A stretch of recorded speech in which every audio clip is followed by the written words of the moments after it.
I call the honourable member for Fisher. Thank you, Mr Deputy Speaker, and I, like my colleague, the honourable member for Lingiari, support the previous speakers that have spoken so eloquently on this topic to date.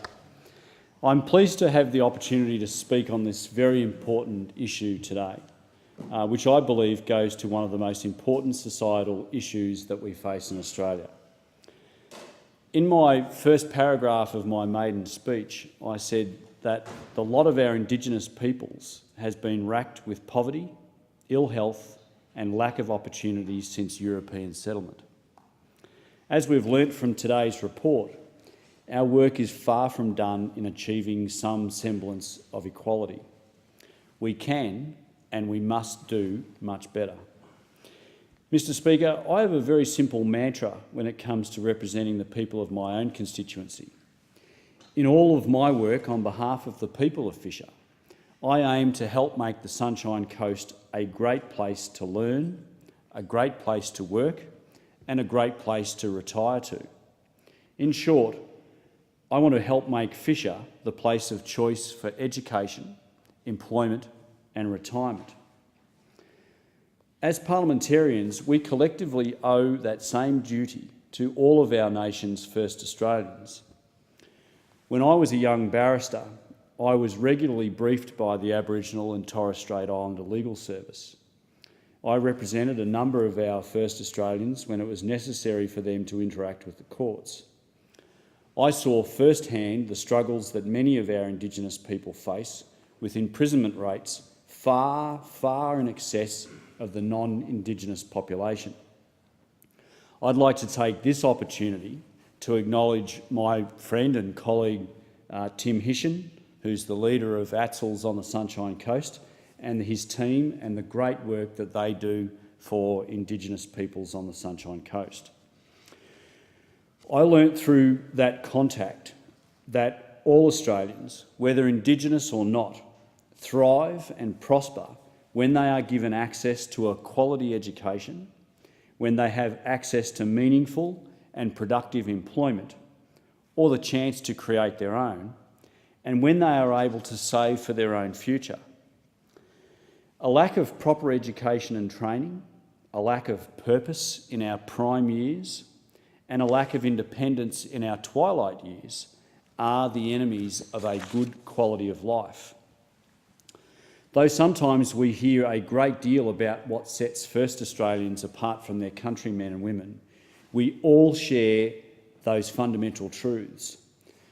Though cultures and approaches to meeting these basic human needs have varied by place and time, and continue to do so, all successful societies have sought to give their people the knowledge they need, a way to support their families and dignity in their old age. When we assess the results of this annual report, we should review it against those three tests. Are we as a federal government helping Indigenous Australians to get the education they need to succeed? Are we helping to create the conditions where they can access good jobs and create new jobs themselves? And are we ensuring that Indigenous Australians have access to the good health care and the financial provision they need to enjoy a long and fulfilling retirement? Like others, when I make this comparison, I find in the data from this report a great deal of work to do, but also a lot of individual success to celebrate. Most importantly, I find hope for the future. The statistic that I believe should make us all cautiously optimistic is the fact that for those Indigenous Australians who have a tertiary education, there is next to no employment gap.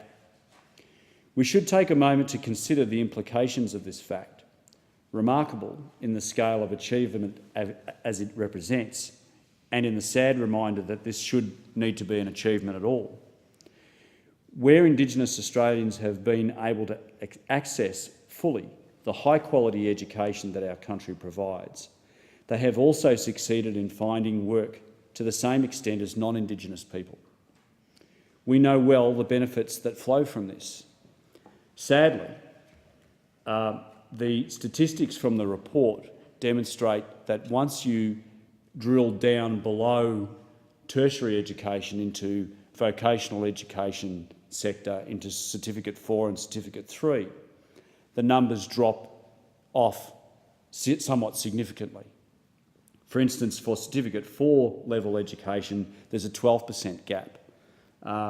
Certificate 3, a 12% gap, and then once you get down into Year 11, there's a 24% gap. So there is much work to be done at an educational level. Repeated studies have shown that even short periods of unemployment can cause all types of individuals and their families to suffer poverty, housing stress, family breakdown and social isolation. People out of employment are statistically more likely to access healthcare services and are more likely to suffer from a range of chronic illnesses, both mental and physical.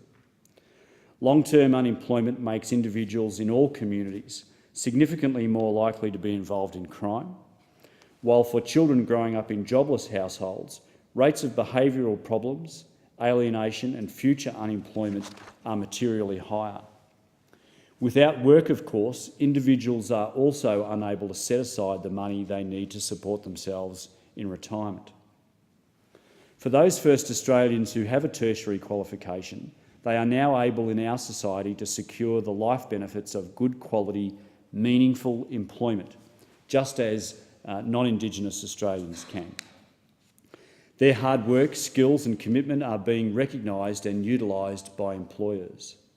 This has come about through the effort, ambition and determination to succeed among first Australians themselves.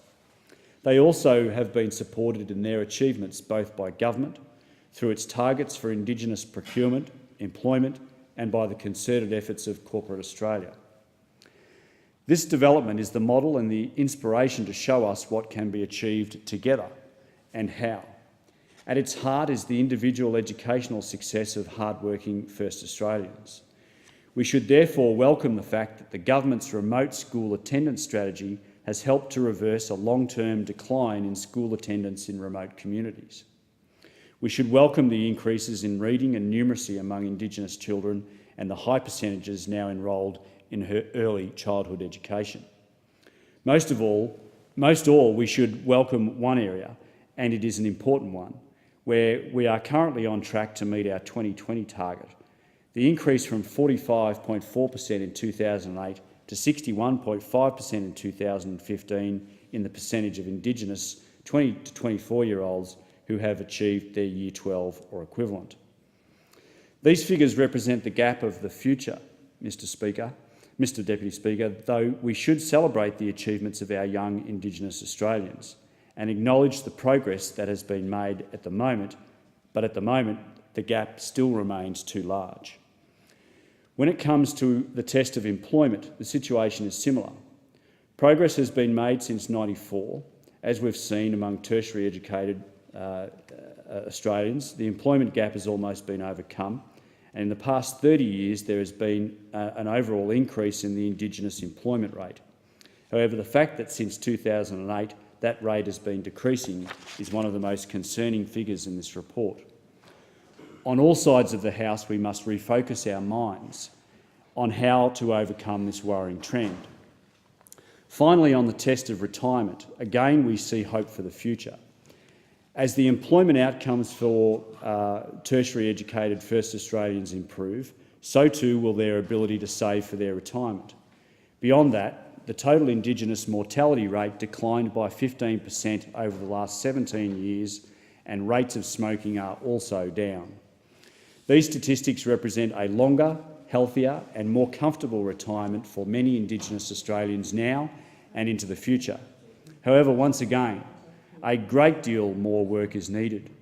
We need to significantly improve employment rates in order to help more families contribute to super, and we need to close the gap further on access to healthcare to support longer and more active lives. In summary, Mr. Deputy Speaker, on our tests of education, employment and retirement, we have come a long way in recent years, and the government should be commended for its focus on these issues. Sadly, however, the task ahead of us remains as large as that behind. I'm confident, however, that the Prime Minister and the Minister for Indigenous Affairs are pursuing the right approach strengthening ties with First Australian representative groups, committing to programs like Empowered Communities and moving toward enablement rather than transactional government.